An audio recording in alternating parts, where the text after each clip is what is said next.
कहीं ना कहीं जो पूरे जो सिस्टम है, जो पूरा ये रेस्क्यू अभियान चल रहा है, उस पे सवालिया निशान जरूर खड़े कर रहा है। पिछले 8 दिन से लगातार रेस्क्यू ऑपरेशन जारी है। आज 9वां दिन है, 200 घंटे के लगभग होने वाले हैं, लेकिन जो उम्मीद है लोगों की बरकरार थी, लेकिन जिस प्रकार से जो समय लग रहा है उस समय को देखते हुए जो उम्मीदें हैं उन पे कहीं ना कहीं थोड़ा सा धुंध जरूर छाती नजर आ रही है, क्योंकि समय बहुत लंबा हो चुका है। हालांकि जो जिला कलेक्टर है उन्होंने भी अभी मीडिया से रूबरू होकर बाइट दी थी कि उनकी हार नहीं मानेंगे, लगातार उनकी सफलता है और जो उसको प्राप्त करने के लिए जो उनके प्रयास है, एफर्ट्स है, वो जितने भी एफर्ट्स है वो करने में जुटे हुए हैं। लेकिन जो लक्ष्य प्राप्त करने की जो उनकी बात है उसमें देरी न हो जाए, ये सबसे बड़ा सवाल है।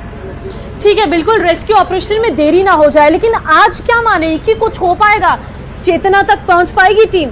क्या कहना है टीम का? जी देखिए, जब से रेस्क्यू ऑपरेशन शुरू हुआ था तब से जिला प्रशासन के अधिकारी, जो रेस्क्यू करने वाले अधिकारी हैं, जो एनडीआरएफ के अधिकारी हैं, उनकी ओर से एक ही कमेंट्स आ रहा है कि जल्दी सफलता प्राप्त कर ली जाएगी, आज ये रेस्क्यू पूरा कर लिया जाएगा। तो उनकी कोशिश जरूर है, क्योंकि इनके वर्क में जो इनकी कार्य क्षमता है उसमें कहीं कोई कमी नहीं है, लेकिन कमी है इक्विपमेंट की, कमी है आपसी सामंजस्यता की। अगर ये चीजें इनके पास होती, अगर ये इक्विपमेंट हाई टेक्नोलॉजी के इक्विपमेंट होते तो शायद ये रेस्क्यू कब का कंप्लीट हो जाता, क्योंकि लगातार ये कड़कड़ाती ठंड में, ओस की बूंदों में तमाम जो चुनौतियां इनके सामने आई, हार्ड जो स्टॉक है वो इनके सामने आया, बारिश भी बैरन बनी, तो कहा जा सकता है कि इनके कार्य क्षमता में कोई प्रश्न चिन्ह नहीं लगा सकता। लेकिन इक्विपमेंट जो इनके पास होने चाहिए थे वो कहीं ना कहीं जो देरी का कारण जरूर बने हैं। तो कहा जा सकता है कि इनका जो रेस्क्यू ऑपरेशन लगातार जारी है और इनका कहना है कि आज शायद रेस्क्यू ऑपरेशन कंप्लीट कर लिया जाए, क्योंकि कल शाम को जिस प्रकार से 5 बजे जो एसडीएम की ओर से ऑफिशियली एक स्टेटमेंट जारी किया था, इन्होंने मीडिया के सामने आके बयान दिया था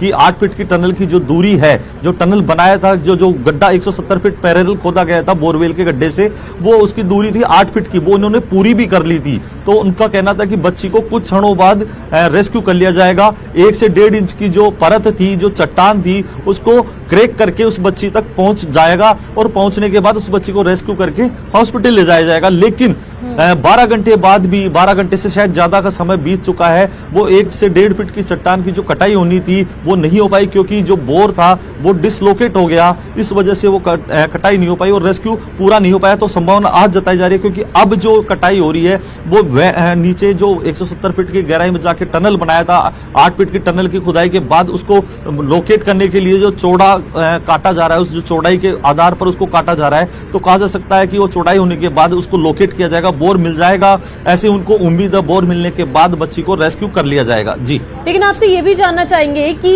रेस्क्यू तो लगातार किया जा रहा है और उम्मीद भी की जा रही है कि जल्द से जल्द बच्ची बाहर आ जाए। कोई जनप्रतिनिधि पहुंचा अभी तक स्थिति को जानने के लिए, मुलाकात करने के लिए परिजनों से? जी, मैं बताना चाहूंगा, जब ये रेस्क्यू ऑपरेशन शुरू हुआ और जब ये घटना घटित हुई तो लगातार जो क्षेत्रीय जनप्रतिनिधि हैं, जो स्थानीय विधायक हंसराज पटेल हैं, जयपुर ग्रामीण सांसद राव राजेंद्र सिंह और विपक्ष के नेता जो पूर्व विधायक इंद्राज गुर्जर हैं, शाहपुरा विधायक मनीष यादव है और जो कांग्रेस के पूर्व मंत्री राजेंद्र गुडा भी यहाँ पहुंचे थे, उन्होंने परिजनों से मिलकर उनको सांत्वना दी थी और जो तमाम जो अधिकारी यहाँ रेस्क्यू ऑपरेशन में जुटे हुए हैं उनसे अपडेट भी ली थी और रेस्क्यू ऑपरेशन को लेकर चर्चा की थी, किस प्रकार से रेस्क्यू ऑपरेशन को अंजाम दिया जा रहा है, क्या संसाधन उपयोग में लिए जा रहे हैं, जो एफर्ट्स हैं उनके बारे में उन्होंने चर्चा की थी। तमाम जो जनप्रतिनिधि लगातार यहाँ पहुंच रहे हैं, सांसद भी यहाँ लगातार सुबह शाम रात हो चाहे दोपहर हो, लगातार उनका आना जा रहा है। जो विधायक है वो भी, उनके जो परिजन है, विधायक प्रतिनिधि हैं, वो भी यहाँ लगातार आ रहे हैं। तो कहा जा सकता है जनप्रतिनिधियों का आना जारी है। लेकिन सबसे बड़ा सवाल यह है कि आखिर जो 8 दिन का समय बीत चुका है, मासूम चेतना जो अभी भी प्रशासन से दूर है, अपने परिजनों से दूर है, उसकी जो दूरी बनी है, जो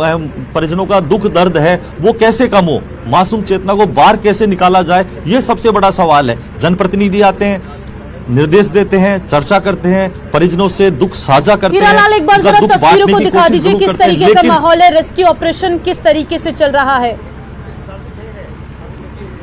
जी बिल्कुल, मैं दिखाना चाहूंगा। आप देख सकते हैं वो जो गड्ढा है उसके पाइप उसके अंदर डाला गया है। एक जो टीम का सदस्य है उसको अभी अभी नीचे भेजा गया है, क्योंकि जो 3 सदस्यीय टीम नीचे जो खुदाई कर रहे हैं, जब वो थक जाते हैं तो उनमें से एक सदस्य बाहर आता है जो थक जाता है, उसके बाद दूसरे सदस्य को नीचे भेजा जाता है।